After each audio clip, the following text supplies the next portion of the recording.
Okay. But sometimes, very occasionally, songs and books and films, and they don't do this in words or images necessarily. The connection is a lot less direct and more complicated than that. When I was first beginning to write seriously, turn that down. It's a process, something like falling in love. You don't necessarily choose the best person or the wisest or the most beautiful. There's something else going on. There was a part of me that would rather have fallen for Updike or Kerouac or Dialilo, for someone masculine at least. Maybe somebody a little more opaque, and certainly someone who uses more swear words.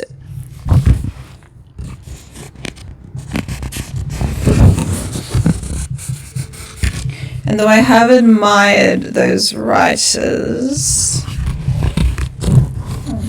it's hard. And though I have admired those writers at various stages of my life, admiration is a very different thing from the kind of transference I'm talking about. I'm talking about understanding, or at least feeling like I understand every artistic decision, every impulse, the soul of both the work and its creator. This is me, I wanted to say when I read Tyler Rich's sad, lovely novel. I'm not a character. I'm nothing like the author. I haven't had the experiences she writes about. But even so, this is what I feel like inside. This is what I would sound like if I ever were to find a voice. And I did find a voice eventually, and it was mine, not hers. But nevertheless, so powerful was the process of identification that I still don't feel as though I've expressed myself as well as completely as Tyler did on my behalf then. So even though I'm not American, no longer young, hate cars, and can recognize why so many people find Springsteen bombastic and historic, but not why they find him macho or jingoistic or dumb. That kind of ignorant judgment has plagued Springsteen for a huge part of his career, and it's made my smart people who are actually a lot dumber than he has ever been. Thunder Road somehow manages to speak for me. This is partly and perhaps shamingly because a lot of Springsteen songs from this period are about becoming famous or at least achieving some kind of public validation through his art. What else are we supposed to think than the last line of the song is, "I'm pulling out of here to win"? Other than that, he has won simply by virtue of playing the song night after night, night after night, to an ever-increasing crowd of people. And what else are we supposed to think then when he's not a bracket. The brackets are annoying. I've never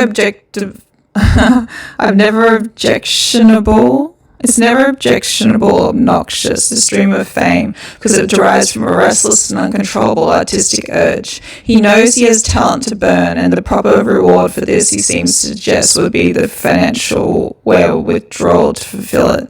Rather than an interest in celebrity for his own sake, hosting a TV quiz show or assassinating a president wouldn't scratch the itch at all. And of course, don't let anyone tell you otherwise. If you have dreams of becoming a writer, then there are murky visions of fame attached to these dreams too.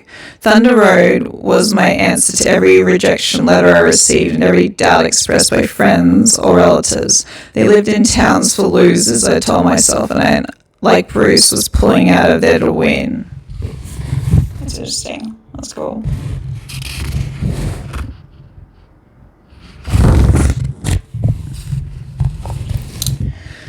It helped a great deal that as time went on, and there was no son of me pulling out of anywhere to do anything very much, certainly not with the speed implied in the song. Thunder Road made reference to age, thus accommodating this lack of forward momentum. So you're scared and you're thinking that maybe we ain't that young anymore, Bruce sang. And that line worked for me even when I had begun to doubt whether there was any magic in the night. I continued thinking I wasn't that young anymore for a long time, decades in fact, and even today I choose to interpret it as a wishful observation of middle age rather than the sharp fear that comes on in late youth. It also helped that sometime in the early to the mid-80s I came across another version of the song, a bootleg studio recording of Springsteen alone with an acoustic guitar. He reimagines Thunder Road as a haunting, exhausted hymn to the past, to lost love and missed opportunities and self-delusion and bad luck and failure. And that worked pretty well for me, too, in fact, that I try to hear that last line of the song in my head. It's the acoustic version that comes first. It's slow and mournful and utterly convincing. An artist who can persuade you of the truth of what he is singing with either version is an artist who is capable of an awful lot. There are other bootleg versions that I play and love. One of the great things about the song, as it appears on Born to Run, is that those first few bars on wheezy harmonica and aching pretty piano actually sound like they refer to something that has already happened before the beginning of the record, something momentous and sad and not destructive or hope, as Thunder Road is the first track on the side of Born to Run. The album begins in effect with its closing credits in performance at the end of the 70s. Okay.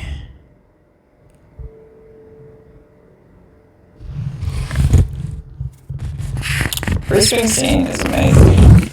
This book is very inspiring. This book makes me want to write a book similar, Think about my favorite songs that stand alone as songs and not just memories.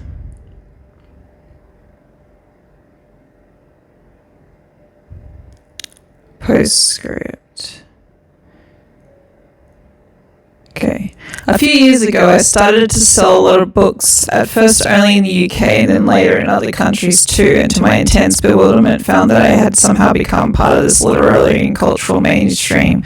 It wasn't something I had expected, it was prepared for, although I could see no reason why anyone would feel excluded from my work. It wasn't like it was difficult or experimental. My books still seemed to be quirky and small scale, but suddenly all sorts of people I didn't know or like or respect had opinions about me and my work, which overnight seemed to go from being fresh and original to cliched and ubiquitous without a word of it having changed. And I was shown this horrible reflection of myself and what I did, a fun fair hall of mirrors, reflections all squiggled up and distorted.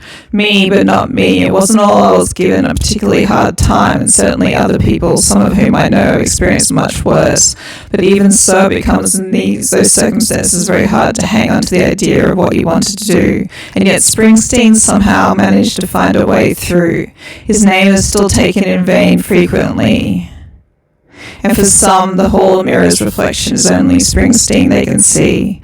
We went from being rock and roll future to a lumpy, flag waving, stadium rocking meathead at the space of a few months, again with nothing much having changed beyond the level of his popularity. Anyway, his strength of purpose and the way he has survived the assault on his sense of self seem to be exemplary. Sometimes it's hard to remember that a lot of people liking what you do don't necessarily mean that what you do is of no value whatsoever. Indeed, sometimes it might even suggest the opposite. What did he say there? It's hard to remember that a lot of people liking what you do doesn't necessarily mean that what you do is of no value whatsoever. Indeed, sometimes it might suggest the opposite. So, is it value people want it? Well, yeah, it does seem to suggest that. I love Springsteen. Springsteen is... When I first heard Springsteen, I was 19 years old, and I was given this burnt CD of Nebraska, and also the person who gave me that CD gave me the Cowboy Junkies, I think it was. And, yeah, I didn't really want to listen to them. I was like, but I was at home one weekend. My housemate had gone away because she was in a band. She used to tour a lot. And so I was at home alone, and I thought, oh, fine, I'll listen to the CDs. So I put on Cowboy Junkies, and that was good. And then I put on Nebraska, and I was like, whoa, stop. This is very, very good. Like, it just captivated me straight away. And I was at that age where, like, being captivated was possible still. It's harder to be captivated these days. So it's a lot easier to be captivated when I was 19. I was captivated by a lot of music when I was 19, especially Roland S. Howard and Elliot when I was 16. And what else captivated me? Well, actually, Drake captivated me when I saw him live about 7 years ago. And Spiritualized captivated me when I saw them about 15 years ago. Yeah, what else captivated? Shaggy captivated me, actually. I have to say Shaggy. He was fucking good live, eh? Okay, so I was going to sing a Bruce Springsteen song in the name of talking about Bruce Springsteen.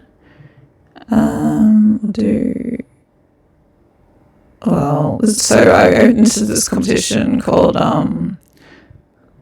it's for Labor Day, so you had to sing like a working class man song. So it's obviously I sung Bruce Springsteen at Harbour Troy, and I won.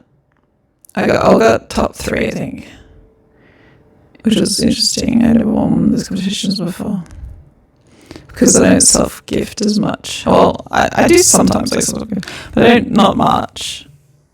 Mostly just leave it up to fate. And happened to win the one. Probably wasn't as many people in the competition because it was a bit of a hard one. It's like, well, it wasn't the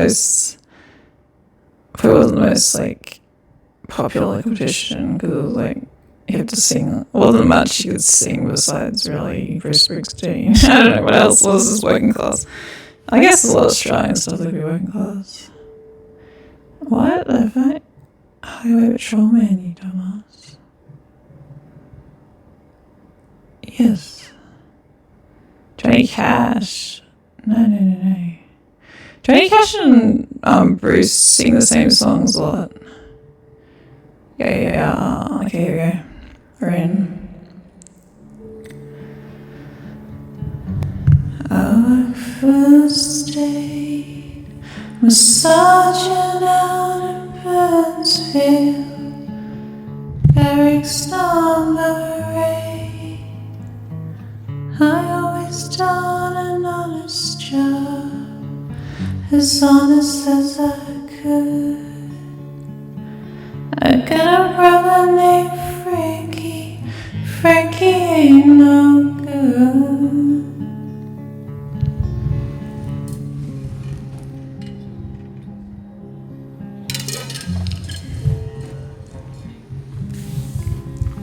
Get a call out of the radio, Frankie's in trouble downtown.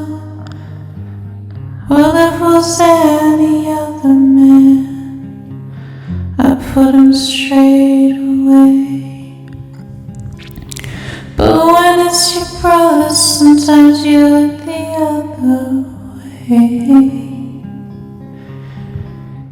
Yeah, me and Frankie laughing and drinking. Nothing feels better than one-on-one.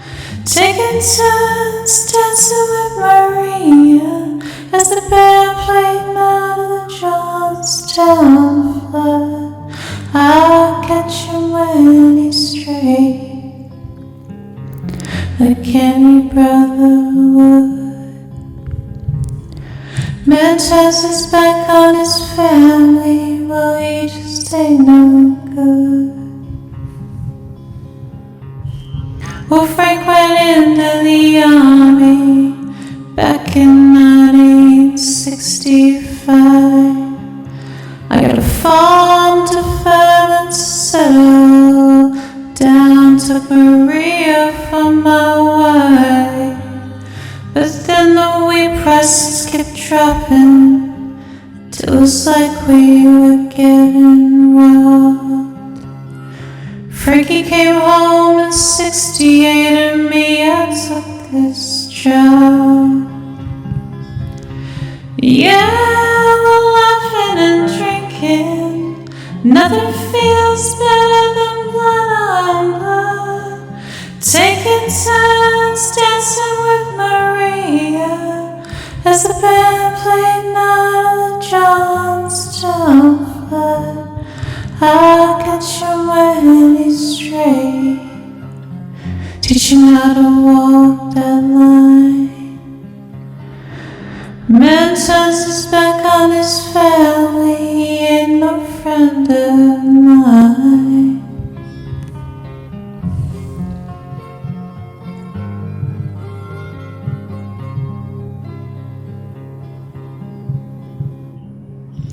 Well, the other night was like any other. I got a call about 8:45. There was trouble in the roadhouse out on the Michigan line. There was a kid lying on the floor, looking bad, bleeding hard from the head. There was a girl crying at the table, and it was Frank, they said. Well, I went out and I jumped in my car, and I hit the lights. Well, I must have done 110 in Michigan County that night. It was like the crossroads down around Willow Bank. Seen a Buick with I-O plates, but the wheel was Frank. Well, I chased him through the country roads till the sign said Canadian border 5 miles from here. I pulled over the side of the highway, watched his taillights disappear. Me and Frankie laughing and drinking. Nothing feels better than blood on blood. Taking turns dancing with Maria as the band played Night of the Johnstown Flood. I'll catch him when he's straight, like any brother would. Man turns his back on his family, well, he just ain't no good.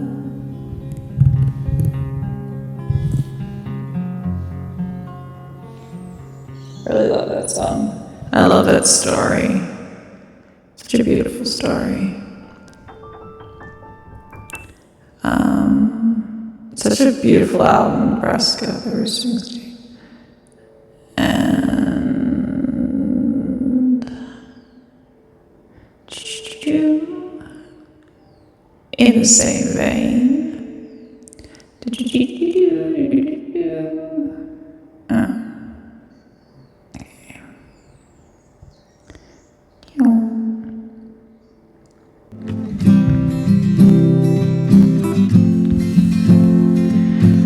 well, Jim's rifle and sat on the hill, saw a lone rider crossing the plain.